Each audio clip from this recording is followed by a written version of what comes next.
Hi, വീട്ടിലെ കൂട്ടുന്ന YouTube ചാനലിലേക്ക് എല്ലാവർക്കും ഒരിക്കൽ കൂടി സ്വാഗതം. ഇഡ്ഡലിയും ദോശയും എന്നും കഴിച്ച് മടുത്തവർക്ക് വളരെ എളുപ്പത്തിൽ ചെയ്യാൻ പറ്റുന്ന രുചികരമായ ഒരു ഉപ്പുമാവാണ് ഞാൻ ഇന്നിവിടെ ചെയ്യാൻ പോകുന്നത്. അപ്പോൾ സമയം കളയാതെ നമുക്ക് നേരെ പാചകത്തിലോട്ട് കടക്കാം. ഉപ്പുമാവിനുള്ള റവ ആവശ്യത്തിന് 3 കാരറ്റ് അതിൻ്റെ തൊലിയൊക്കെ കളഞ്ഞിട്ട് വൃത്തിയായി കഴുകി കട്ട് ചെയ്ത് മാറ്റി വെച്ചേക്കുന്നു. ഒരു പച്ചമുളക് കഴുകി 4 കട്ട് ചെയ്ത് വെച്ചേക്കുന്നു. ഒരു സവാള കട്ട് ചെയ്ത് മാറ്റി, ചെറിയ അളവിൽ കറിവേപ്പില, ആവശ്യത്തിനുള്ള അണ്ടിപ്പരിപ്പ്, കുറച്ച് ഉണക്കമുന്തിരി, കുറച്ച് കടുക്, പാകത്തിനുള്ള പൊടിയുപ്പ്, പച്ചവെള്ളം. ആദ്യം ഗ്യാസ് ഓണാക്കി അതിലേക്ക് ചീനിച്ചട്ടി വെച്ച് കൊടുത്തു. ചീനിച്ചട്ടിയിലേക്ക് നമ്മൾ നേരത്തെ മാറ്റി വെച്ച റവ ഇട്ട് കൊടുത്തു. ആ റവ ഇനി ഒരു 5 മിനിറ്റ് നേരം അടിയിൽ പിടിക്കാതെ കരിയാതെ നല്ലവണ്ണം ഇളക്കിയിട്ട് കൊടുത്തുകൊണ്ടിരിക്കുക. നമ്മൾ കടയിൽ നിന്ന് റവ വാങ്ങുമ്പോൾ ചില റവ വറുത്ത റവയായിരിക്കും, ചില റവ വറുക്കാത്ത റവയായിരിക്കും. വറുത്തതായാലും വറുക്കാത്തായാലും നമ്മളൊരു 5 മിനിറ്റ് നമ്മൾ വറുക്കണം. നമ്മൾ 5 മിനിറ്റ് നേരം റവ വറുത്തപ്പോൾ അതിൻ്റെ കളർ മാറിയുണ്ടോ? ഈ ഒരു പരുവത്തിലാണ് നമുക്ക് കിട്ടേണ്ടത്. ഇനി ഗ്യാസ് ഒന്ന് ഓഫാക്കാം. ഗ്യാസ് ഓഫാക്കിയാലും ഇളക്കിയിട്ട് കൊടുക്കണം, കാരണം കരിഞ്ഞു പോകാൻ ചാൻസ് ഉണ്ട്. ഈ ഒരു പരുവത്തിൽ റവ കിട്ടിയിട്ടുണ്ട്. ഇനി നമുക്ക് വേറൊരു പാത്രത്തിൽ തട്ടി മാറ്റാം. അത് നല്ലവണ്ണം തണുക്കണം. ഇനി നമുക്ക് വീണ്ടും സ്റ്റൗ ഓണാക്കാം.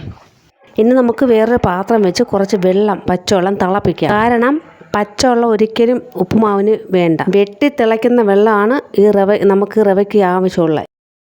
ആ വെള്ളം അവിടെ തിളക്കട്ടെ.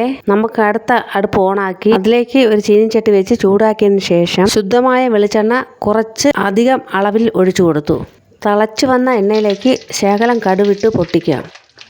എണ്ണയിൽ കടന്ന് പൊട്ടിയ കടുകിന് കൂട്ടായി നമുക്ക് അരിഞ്ഞു വെച്ച സവാള ഇട്ട് കൊടുക്കാം. ഒരു 3 മിനിറ്റ് സവാള ഒന്ന് ഇളക്കിയിട്ട് കൊടുക്കാം, അതിൻ്റെ ഒരു പച്ചമണം പോകുന്നതുവരെ. എന്നിട്ട് കറിവേപ്പില ഇട്ട് കൊടുക്കാം. സവാളയും കറിവേപ്പിലയും ഒന്നുകൂടി ഇളക്കി കൊടുക്കാം. അതിലേക്ക് ഇനി ചേർക്കുന്ന കട്ട് ചെയ്ത് വെച്ച പച്ചമുളക്.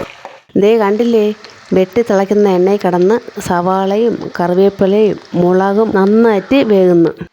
നോക്കിയേ, നമ്മുടെ സവാളയുടെ കളറ് ബ്രൗൺ ആയത് കണ്ടോ? ഈ ഒരു പരുവാകുമ്പം തന്നെ അണ്ടിപ്പരിപ്പ് ഇട്ട് കൊടുക്കുക.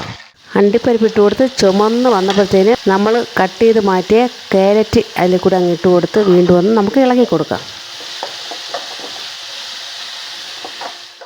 നമ്മൾ ആദ്യം വെള്ളം തിളപ്പിക്കാൻ വെച്ചല്ലോ, അത് നല്ലവണ്ണം വെട്ടി തിളക്കുകയാണ്. വെള്ളം നല്ലവണ്ണം വെട്ടി തിളച്ചതുകൊണ്ട് ഗ്യാസ് ഓഫാക്കി. നമ്മൾ ഉണക്ക മുന്തിരി ഇടാൻ പോവാണേ. ആ കാരറ്റിൻ്റെ പരുവം നിങ്ങൾ കണ്ടില്ലേ? ഈ ഒരു പരുവത്തിൽ നമ്മളെ കാരറ്റ് ആയതിനു ശേഷം ഉണക്ക മുന്തിരി ഒന്ന് കഴുകി അതിൻ്റെ വെള്ളം കളഞ്ഞിട്ട് ഇട്ട് കൊടുക്കണം. എന്നിട്ട് ചെറിയ രീതിയിൽ നമുക്കൊന്ന് ഇളക്കി കൊടുക്കാം. ഈ തിളപ്പിച്ച വെള്ളം ഇനി ഇതിലോട്ട് ഒഴിച്ചു കൊടുക്കാം. നമ്മളൊഴിച്ച ഈ തിളപ്പിച്ച വെള്ളം നല്ലവണ്ണം ഒന്നുകൂടി വെട്ടി തിളയ്ക്കുന്നുണ്ട്. അതിലേക്ക് പാകത്തിനുള്ള ഉപ്പ് ഇട്ട് കൊടുക്കുക. ഉപ്പ് ഇട്ടിട്ട് ഒന്ന് കലക്കിയിട്ട് കൊടുക്കണേ.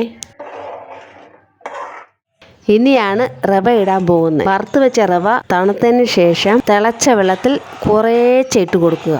നിങ്ങളിപ്പോൾ വീഡിയോ കാണും പോലെ ഞാൻ ഇടത് കൈ കൊണ്ട് റവ ഇട്ട് കൊടുക്കുന്നു, വലത് കൈ കൊണ്ട് ഈ വെള്ളം ഞാൻ ഇളക്കിക്കൊണ്ടിരിക്കുകയാണ്. നിങ്ങളും ഇങ്ങനെ തന്നെ ചെയ്യണം. ഒരു കൈ കൊണ്ട് റവ കുറേശ്ശെ ഇട്ട് കൊടുത്തിട്ട് മറ്റേ കൈ കൊണ്ട് ഇളക്കിക്കൊണ്ടേയിരിക്കണം. ഒരിക്കൽ നിങ്ങൾ ഈ തിളച്ച വെള്ളത്തിൽ മുഴുവൻ റവ ഇട്ട് കൊടുക്കല്ലേ, എന്നാൽ അത് കട്ട പിടിക്കും. കണ്ടില്ലേ, നമ്മൾ ഉപ്പുമാവ് പരുവത്തിന് റെഡിയായി വന്നിട്ടുണ്ട്. എന്നാലും നമുക്കൊരു സ്പൂൺ വെച്ച് ചെറുതായിട്ടൊന്ന് ഇളക്കിയിട്ട് കൊടുത്തുകൊണ്ടിരിക്കുക. ഇനിയൊരു പാത്രം എടുത്ത് നമുക്ക് ഈ മാവിനെ ഇങ്ങനെ അടച്ച് വെച്ചിട്ട് ഒരു 3 മിനിറ്റ് നമുക്ക് ചെറു തീ തന്നെ അങ്ങനെ വെച്ചേക്കാം. ഒരു കാര്യം ശ്രദ്ധിക്കണം, നമ്മളിപ്പോഴും ഗ്യാസ് ഓഫാക്കിയിട്ടില്ല, ചെറു തീയിലാണ് ഇതൊക്കെ ചെയ്യുന്നത്. നോക്കിയേ, 3 മിനിറ്റ് കഴിഞ്ഞ് നമുക്കിനി പതുക്കെ പാത്രം തുറന്ന് നോക്കാം. കണ്ടില്ലേ, അടിപൊളി ഉപ്പുമാവ് ഇവിടെ തയ്യാറാക്കി. അണ്ടിപ്പരിപ്പും മുന്തിരിപ്പഴം ഇട്ട ഉപ്പുമാവാണ്. ഇതിൻ്റെ സ്വാദ് അടിപൊളിയാണ്. ഇനി ഗ്യാസ് ഓഫാക്കാം. ഇനി എല്ലാവരും ഉപ്പുമാവ് ഉണ്ടാക്കുമ്പോൾ ഇതുപോലെ ഉണ്ടാക്കണം. പിള്ളേർക്കും പ്രായം ചെന്ന അപ്പച്ചന്മാർക്കും അമ്മച്ചിമാർക്കും ബാക്കിയുള്ള എല്ലാവർക്കും നല്ലവണ്ണം ഇഷ്ടപ്പെടുന്ന ഒരു ഉപ്പുമാവാണ് ഇത്. ഞാനിവിടെ ഉപ്പുമാവ് കഴിക്കാൻ പോവുകയാണേ. ഞാൻ കഴിക്കാൻ പോകുന്നത് ഒരു മുട്ടയും ഒരു പഴവും ഒരു കട്ടൻ ചായയും. ഈ വീഡിയോ ഇഷ്ടപ്പെട്ട എല്ലാവരും ലൈക്ക് ചെയ്യുക, ഷെയർ ചെയ്യുക, സപ്പോർട്ട് ചെയ്യുക. മറ്റൊരു ദിവസം മറ്റൊരു വീഡിയോയുമായി വരുന്നതായിരിക്കും. Tata, bye bye.